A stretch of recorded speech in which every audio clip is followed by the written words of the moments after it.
Être une femme, une maman, une entrepreneure n'est pas de tout repos. J'ai créé Merci Mec pour vous parler de neuroatypie, d'hypersensibilité, mais également d'emprise, de manipulation et de violence conjugale.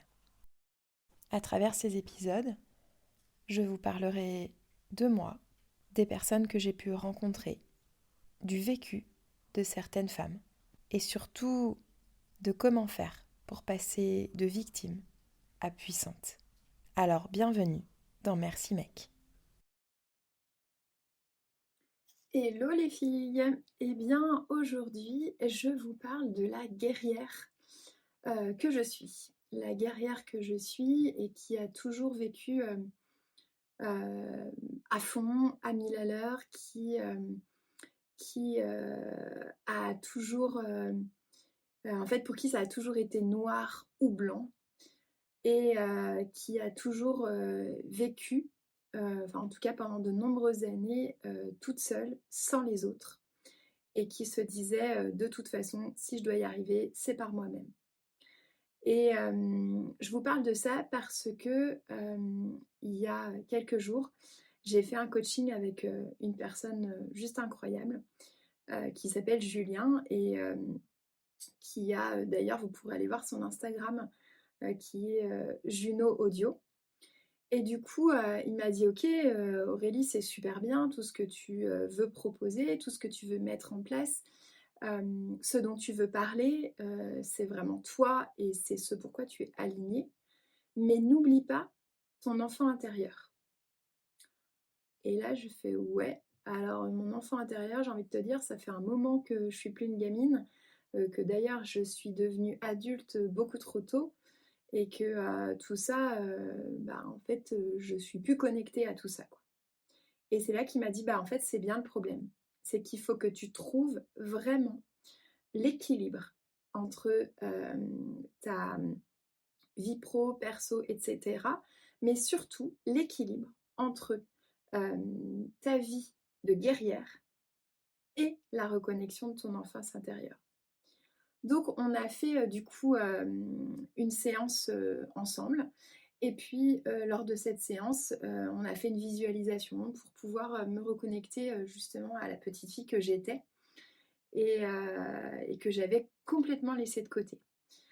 Donc cet épisode, pour vous dire vraiment de trouver ce juste équilibre. Alors, je vais partir dans un premier temps sur qui je suis en tant que guerrière, pourquoi je suis une guerrière, et puis ensuite, comment faire pour se reconnecter à cet enfant intérieur, comment faire pour se reconnecter à cette petite fille, et du coup, bah, prendre vraiment du temps pour vous et trouver ce juste équilibre. Donc c'est parti. Dans un premier temps, en fait, déjà d'une, je suis devenue une guerrière beaucoup trop tôt. Vous le savez si vous avez écouté mes podcasts précédents, les épisodes précédents. J'en ai parlé, je commence à en parler, j'en ai pas parlé pendant de longues années parce que c'est tabou dans ma famille, parce que c'était compliqué pour moi encore d'en parler. Mais pour le coup, ça y est, moi j'ai fait mon travail là-dessus, j'ai avancé. Et du coup, je suis devenue une guerrière parce que j'ai perdu ma maman, elle est décédée d'un cancer quand j'avais 16 ans, un peu plus de 16 ans. Et du coup, ben, en fait, je suis devenue maman tout de suite parce que j'étais l'aînée de la famille, j'ai une petite sœur qu'il a fallu que je gère ma petite sœur, que mon papa a pas su gérer sur le moment, et ayant lui aussi perdu sa maman quand il était jeune, en fait, bah, il s'est déconnecté de la réalité et du coup, j'ai pris ce rôle de maman pour ma petite sœur. Donc ça a été en mode guerrière bah, tout de suite, dès l'âge de 16 ans. Il fallait que je continue le lycée, que je gère ma petite sœur, que je gère les courses, que je gère la maison. Et du coup, je me suis mis ça en tête et je suis devenue une maman avec toute la charge mentale qu'elle est bien avec. Donc forcément que dans ma vie ensuite, plus tard, bah, ça a continué, j'ai prolongé ça. Et quand je me suis mise en couple, quand j'ai rencontré des hommes, et ben, j'étais déjà beaucoup plus adulte que là-dessus en fait. Et j'étais déjà une maman, une femme active, encore une fois avec la charge mentale qui était imposée à moi. Donc forcément, ce truc-là de bah, t'es toute seule maintenant, il faut que tu gères, il faut que tu traces ta route en fait. Donc ça, bah, forcément, c'est quelque chose qui m'a poursuivie pendant tout un paquet de temps de ma vie en mode warrior quoi. Et, euh, et du coup, bah, ça s'est prolongé aussi notamment parce que moi j'avais un parcours de danseuse. Alors autant vous dire que dans le milieu de la danse, si vous n'êtes pas une warrior, ben, en fait vous n'existez pas. Donc quand j'ai commencé dans une petite commune en Bretagne. J'avais la chance de pouvoir faire tous mes débuts d'études, donc tout mon conservatoire juste à côté de chez moi. Donc ça c'était vraiment hyper chouette. Et ma prof, enfin mes profs, étaient d'une bienveillance mais juste incroyable. Sauf que quand après, moi, je leur ai dit, ben, je veux devenir danseuse, je veux rentrer dans une école pour être danseuse professionnelle, où j'ai passé les auditions ensuite pour entrer dans des écoles sur Paris, bah, autant vous dire que là, c'est plus la même. Et que les écoles sur Paris, bah, déjà les auditions, il y en a 3 qui sont prises par cours enfin par audition en tout cas pour former un cours.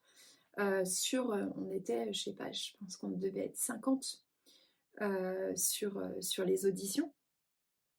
Donc bah, si t'es pas mise en avant, si tu te dis pas ok, là il faut que j'y aille, et quelque part, même si ça n'a jamais été ma façon de penser et de vivre bah, en danse, certaines pensaient il faut que tu écrases l'autre pour pouvoir y arriver. Et moi, j'ai jamais pensé comme ça. Et d'ailleurs, quand j'étais dans ce milieu de la danse, ça m'a joué beaucoup de tours. Parce que bah, c'était pas des clichés de il faut que tu foutes des pointes dans les chaussons de danse de la nana qui est dans le même cours que toi. Il faut que tu la pousses ou que tu te retrouves poussée lors d'une audition bah, pour que du coup tu dégages et que ce soit pas toi qui sois prise. Que tu retrouves ton juste au corps qui est complètement défoncé, lacéré, ou même que justement tu le retrouves pas et que du coup tu peux pas faire ton cours parce que la tenue est obligatoire avec collant juste au corps, avec chignon banane, etc. Et que du coup si t'as pas ton juste au corps, bah, tu fais pas cours. Donc voilà, ce genre de choses. Et j'épiloguerai pas sur les choses où il faut que tu passes à l'acte pour pouvoir entrer dans la compagnie. Quand je vois ce qui se passe là et ce qui est mis en valeur sur les réseaux sociaux de Bruno Vandelli, ben en fait, il n'y avait pas que Bruno Vandelli, clairement. Donc c'était un peu ça à mon époque déjà, et il valait mieux fermer sa gueule, malheureusement. Et du coup, eh bien, voilà aussi, bah, dans ce parcours de danseuse, dans ce parcours de danse où j'avais pas, enfin c'est pas que j'avais pas le choix, vous me direz on a toujours le choix, hein. Mais bah, tu te mets en mode guerrière, tu fais tes cours, il faut que ton corps y suive. T'as les profs qui te disent que t'es qu'une merde tout au long de la journée, tu fais 8 heures de danse par jour, tu dois être parfaite dans tous les styles de danse, ce qui est juste impossible. Et du coup, ben forcément que ton cerveau, il se met en mode je me mets dans ma bulle, j'écrase tout le monde, ou je trace ma route suivant les caractères. Et moi, c'était vraiment, bah, je me mets dans ma bulle, je fais ce qu'on me demande et j'y vais, quoi. Donc voilà aussi le mode guerrière que j'ai pu rencontrer quand j'étais en école de danse. Ensuite, le mode guerrière, il s'est mis aussi très rapidement, bien avant la danse, dès l'école, puisque je l'ai su bien plus tard parce que j'ai passé les diagnostics, etc. Mais sur tout ce qui est neuroatypie, différence, bah forcément, moi, je rentrais pas dans le moule, encore une fois.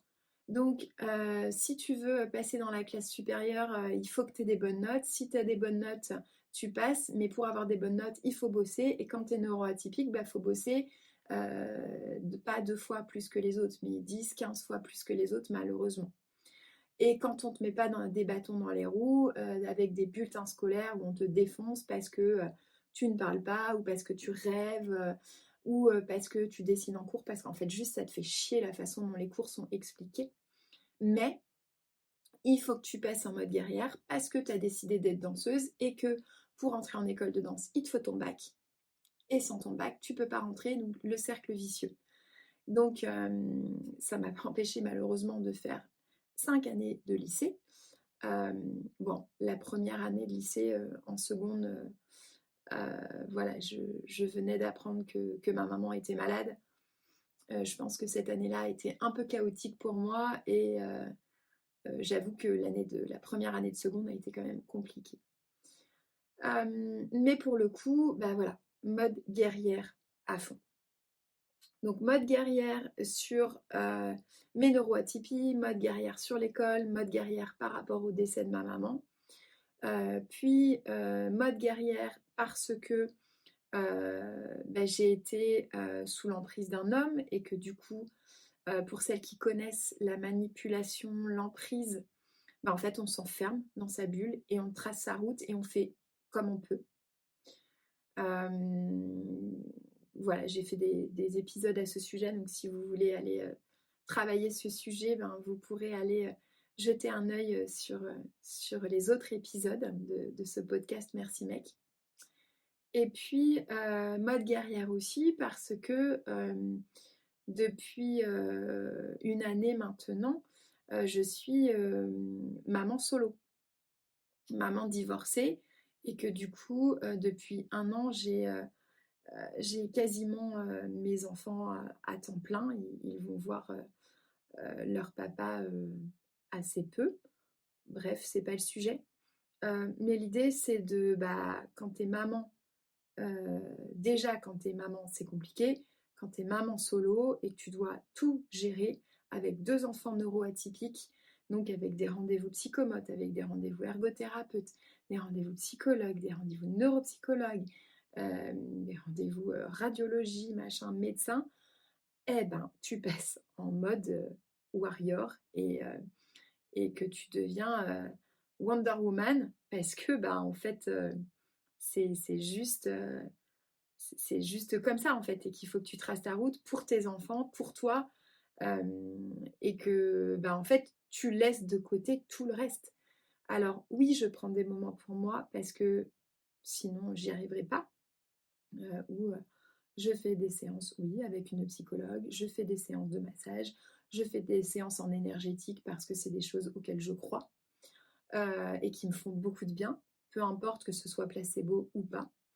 Mais en tout cas, voilà pour ce mode guerrière et que du coup, forcément, tu fais entre guillemets comme tu peux et tu traces ta route.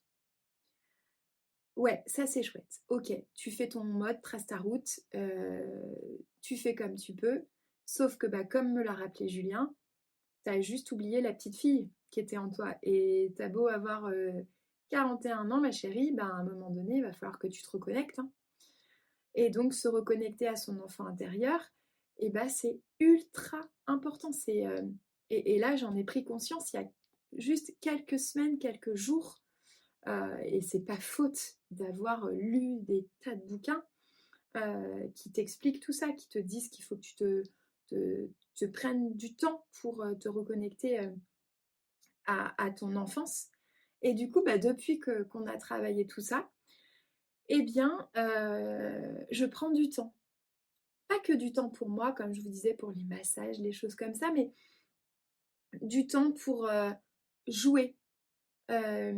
Jouer avec mes enfants, prendre du temps pour lire, mais pas lire des choses sur toutes les formations que j'ai pu faire ou sur le développement personnel, ce genre de choses. Lire des choses qui me font du bien, lire des BD comme je faisais quand j'étais petite pour vraiment me reconnecter à la petite fille qui est encore en moi en fait. Et ça, c'est juste génial. Euh, Vous verrez bientôt en post, je me suis amusée. Euh, Là, il pleut depuis je ne sais pas combien de temps, il pleut, mais je me suis dit, bah ok, et ben, je vais m'amuser avec ça. Ben, j'ai mis mon ciré et puis je suis allée danser sous la pluie. Et puis je suis allée sauter dans les flaques d'eau pour faire vraiment ce qu'on fait quand on est petite en fait et qui est trop génial quoi. Et ça désespère nos parents parce que les fringues sont dégueulasses après. Mais là, mais rien à foutre. Chaussures dégueulasses, pantalons trempés, mais ça fait un tel bien fou. Et vous voyez, rien que quand j'y parle, pour ceux qui regardent la vidéo, eh ben, peut-être que ça s'entend à ma voix aussi, mais j'ai le sourire qui revient. Et je vous le conseille, franchement, quand il pleut, eh ben, sautez à pieds joints dans la flaque et c'est que du bonheur. Faites-le seul, faites-le avec vos gamins, mais c'est juste que du plaisir en fait, quoi. Et ça, c'est ma part d'enfant que j'avais oubliée. Ça, c'est vraiment très cool. Et c'est vrai que j'ai été une petite fille où, alors je jouais, évidemment que je jouais, mais j'étais très solitaire, une enfant très indépendante. J'avais pas beaucoup de copains, pas beaucoup de copines. J'étais vraiment dans ma bulle très souvent et ça m'allait bien comme ça. Et là, à 41 ans, ben, je me replonge dans ce truc de waouh, je fais des trucs qui sont peut-être, ça vous paraît peut-être complètement débile ce que je suis en train de raconter, mais pour le coup, ça m'a fait un bien fou et je pense que je suis pas la seule à qui ça peut faire un bien fou et c'est vraiment juste génial, quoi. Donc ça, c'est aussi se reconnecter à son enfant intérieur et écouter sa petite voix de la petite Aurélie qui est en moi, quoi. Donc ça, c'est trop cool. Euh, Évidemment que vu que la danse a toujours fait partie de ma vie, bah là, en fait, je danse. Et, euh, et je ne le faisais plus, et pourtant je l'avais fait pendant très longtemps avec mes enfants, c'est de prendre du temps pour danser avec eux. Et là, depuis plusieurs jours, eh ben, c'est mes enfants qui me le réclament. Et ils ont beau avoir 13 et 16 ans. Et ben, j'arrive dans la cuisine, on met la musique à fond et on danse pendant qu'on prépare le repas ensemble. Et c'est juste que du kiff, quoi. Et du coup, danser, enfin, si c'est pas la danse qui vous anime, je sais pas, chanter sous la douche, hurler, crier, dessiner, faites du gribouillage, mais on s'en tape, on s'en fout. Mais reconnectez-vous à cette petite part de conscient, de la toute petite fille qui est en vous et qui est juste que du bonheur, quoi. Donc ouais, danser, pour moi, c'est aussi se reconnecter à qui je suis, qui j'étais, mais pas dans la danse, il faut que tu fasses des pas, serre les fesses, tiens-toi droite. Ça, non, pas du tout. C'est vraiment, je mets de la musique à fond, je danse comme j'ai envie, je m'en fous, je me fais plaisir. Ceux qui me regardent, tant mieux, ceux qui me regardent pas, tant mieux. C'est pas mon problème. Et en fait, juste, je kiffe l'instant, quoi. Et du coup, tu es en pleine conscience. Tu es en pleine conscience et tu kiffes le moment et ça te reconnecte. Ça te reconnecte juste à la petite fille qui est en toi et c'est juste que du kiff. Euh, un truc pour lequel aussi je me suis reconnectée à la petite fille qui est en moi, c'est de faire du shopping parce que j'adore la mode. Euh, j'ai, j'ai enfin, j'adore ça, quoi, c'est juste génial. Donc d'aller me faire journée shopping avec ma fille, pas forcément de dépenser des milliers et des cents, mais d'aller essayer des choses, aller regarder, aller trouver des couleurs, aller prendre du temps soit toute seule ou encore avec ma fille qui me dit ouais j'ai besoin de ci, j'ai besoin de ça. Ok, on y va et on prend un moment.